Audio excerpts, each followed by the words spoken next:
Hey guys, welcome back to my channel. So today we're going to talk about a few things, and I wanted to, celebrate 2 years in Portugal. It's been 2 years that I moved from China to Portugal.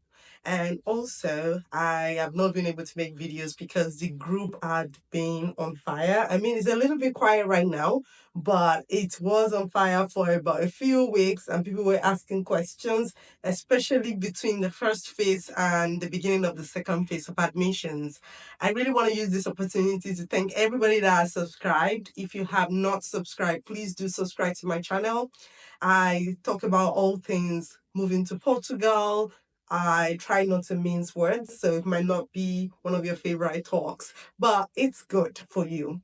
And also, I want to thank all of the admins in the WhatsApp group. They're really doing a good job. I can afford to leave the group for a long time and it will be just fine. So, like I said, today we are going to talk about things that I love about Portugal after being here for 2 years.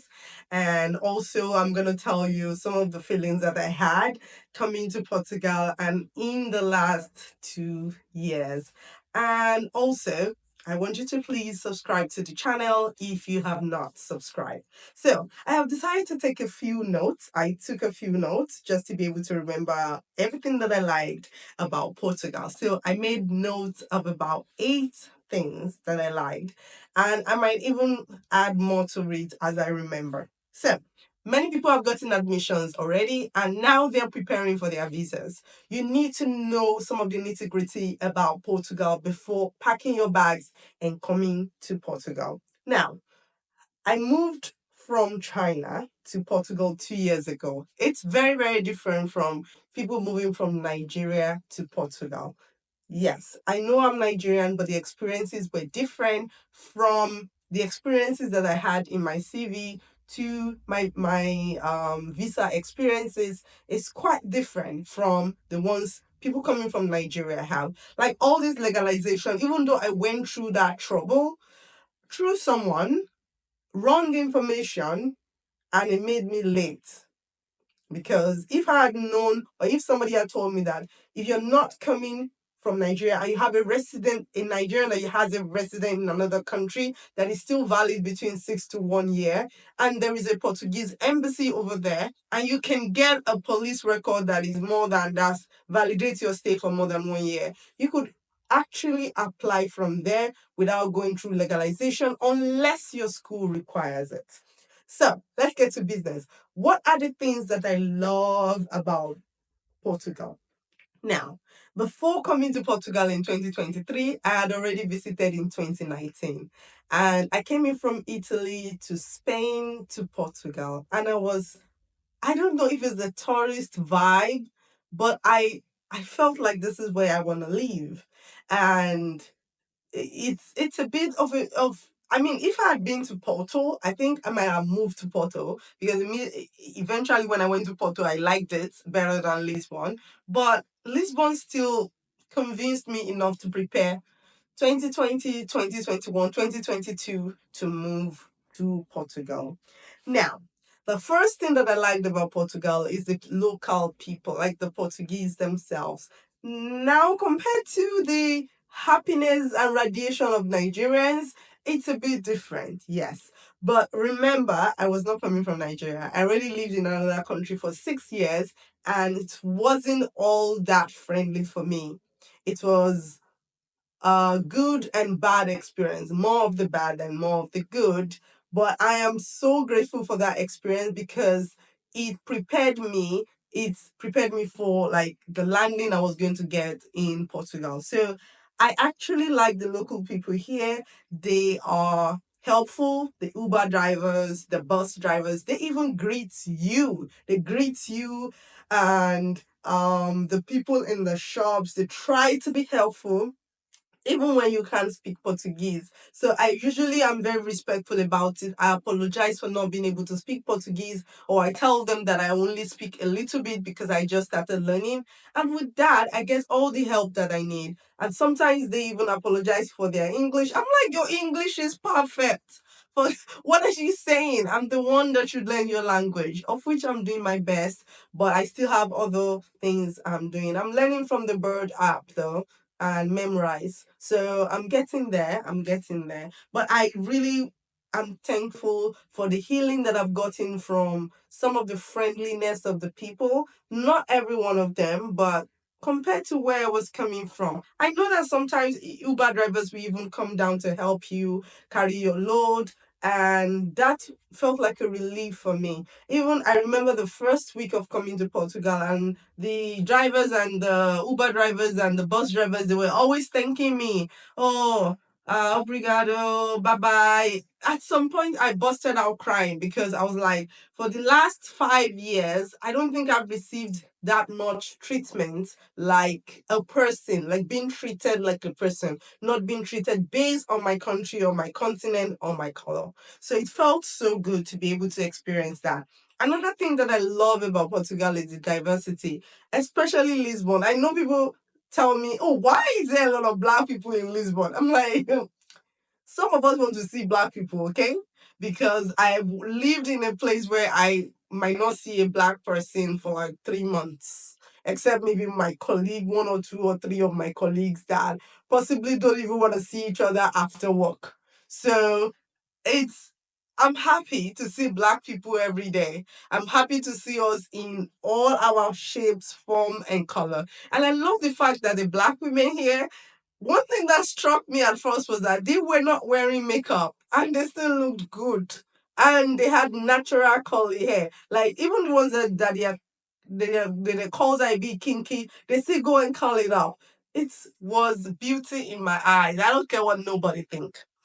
So that was one of the things. And there are people of all backgrounds. There is the Chinese. So I always tell people when you want to move to an area and there are no Indians, no Nepalese, no Chinese, no black people, I don't know what to say anyway. So those are the things that I use to judge it, because that Indian shop could get you some plantains, you could get some palm oil there, and you get some other things there. And the Chinese shop, you could get things for cheap. So why not? So I always look out for those things.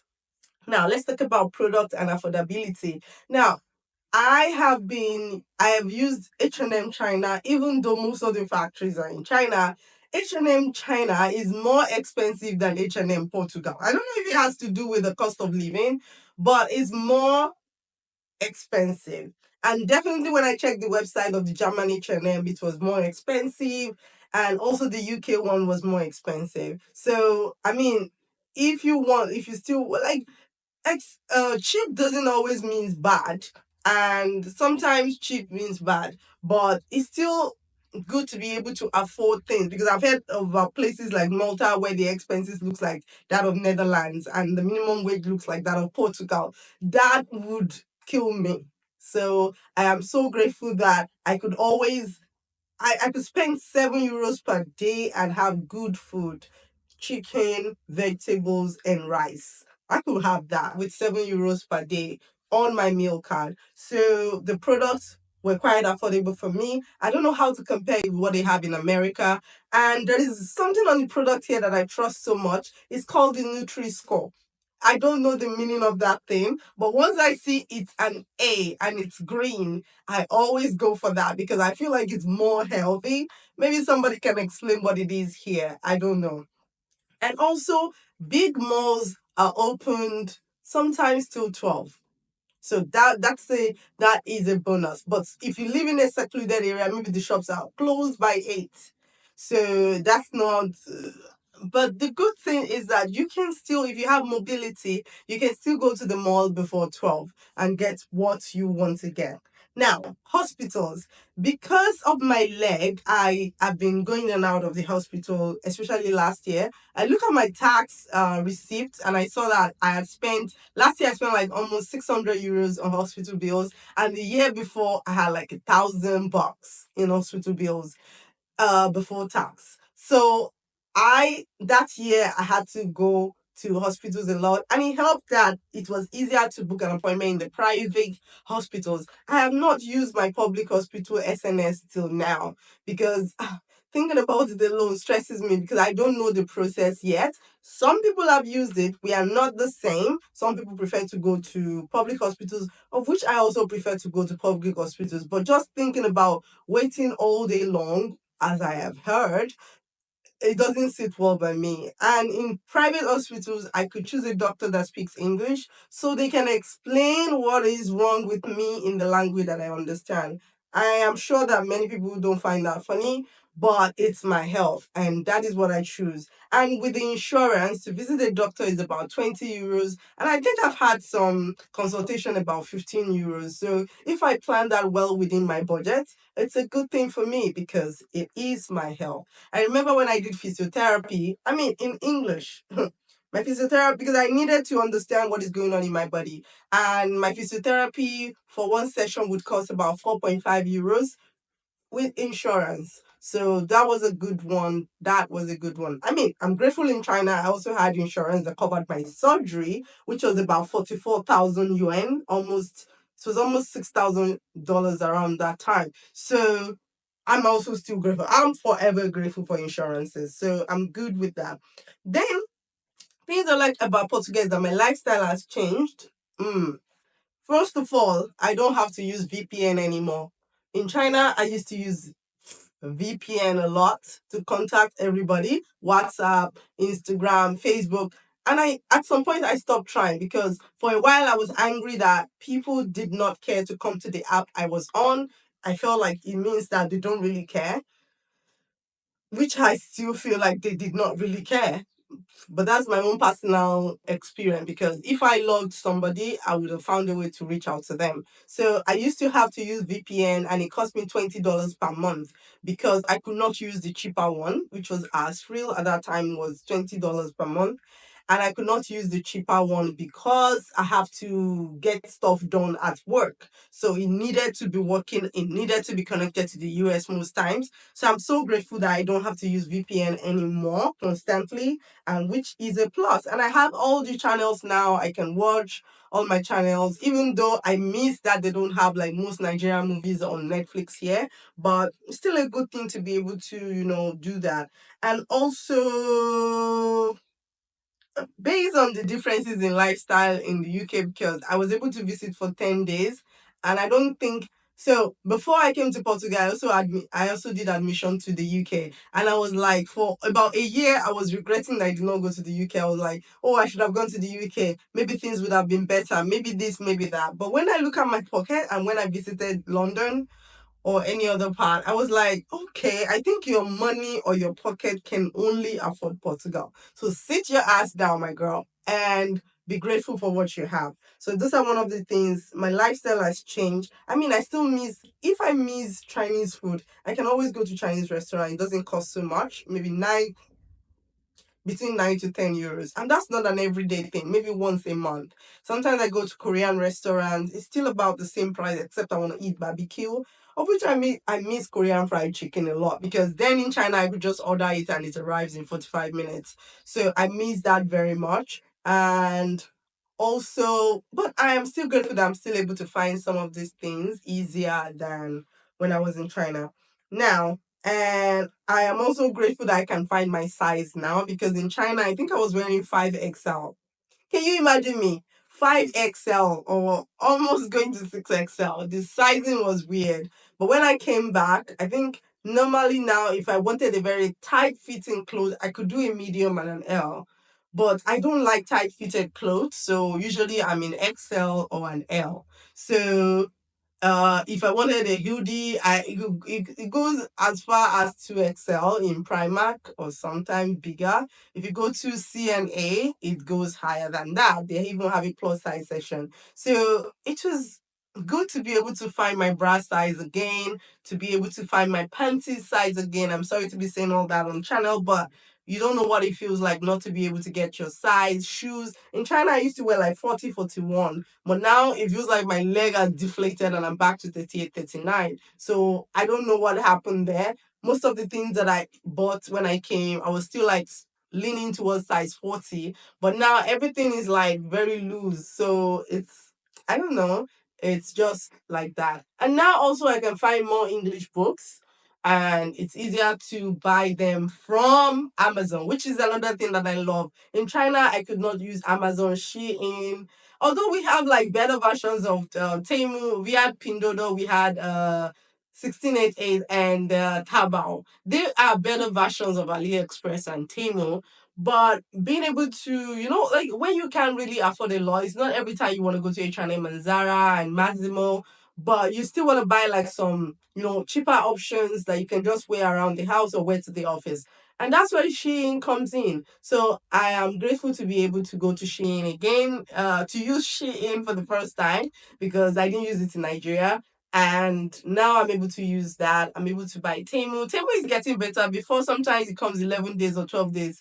Now it's like between 6 to 7 days sometimes. And the Amazon Prime, although we're using the Amazon for Spain and Portugal, so it still takes a while. But if you're on Prime, then it comes early. It took me a while to get used to Amazon. I was still stubborn and using my Temu, but I would still love to use Temu if Temu could do 2 to 3 business days.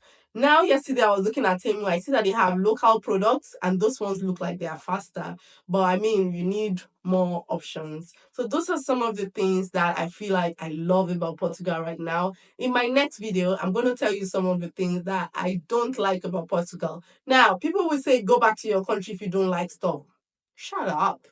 Shut up. You can always tell, even if you go to another country or you move to another country, even you yourself, you don't even like things about your own country. So it's not about bringing down the country, it's about telling people that this is my experience, this is my diary, this is me documenting how I am feeling and what I feel as I journey through life.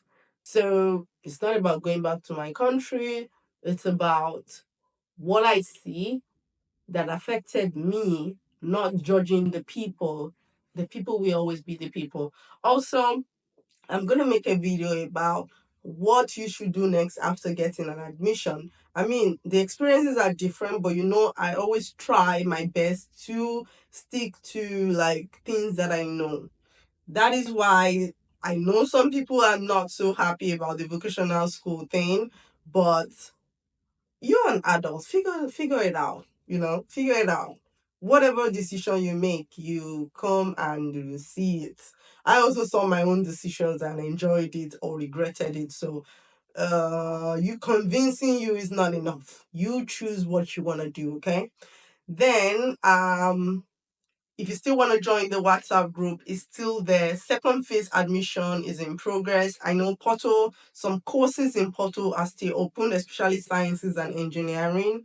And I think Nova IMS is opened, I think, for the third phase, and Aveiro and Algarve and Leiria Polytechnic is also open, but those ones you need legalization. So please do your best. If this is not your year, then it could be next year because I feel like there was a lot of people that applied this year. So make sure you choose the best option for yourself. You know what it is. I don't want to even get into your vocational school nonsense right now. I love vocational work. I do love vocational work because I also sew and make dresses sometimes. But there is no convincing you about my experience. So there's no point about that.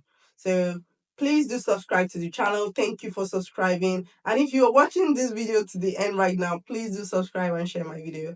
Thank you. See you next time. Bye.